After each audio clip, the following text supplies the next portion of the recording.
let me just say a little word here about being an artist and mind mapping. A lot of people think I need to be an artist to mind map. But mind mapping is like colouring in. There's a system to it, there's a process to it.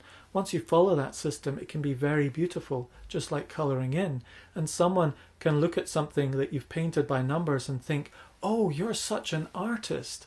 The reality is, if you just follow these simple steps of branches and keywords and colour and a few symbols, your mind map could look really very artistic and beautiful. That doesn't necessarily mean you're an artist. And that's great, because that means you don't need to be an artist to mind map. In fact, some artists can get a little bit caught up with all the doodles and not concentrate on the important things like keywords and finding the structure of the information that they're listening to or watching. So don't worry about being an artist. The goal is not about making you an artist or being an artist. I've tried to be a little bit vulnerable in this course by showing you some of my messy maps and by doing my mind mapping in real time, in real speed, where I make mistakes and it is messy.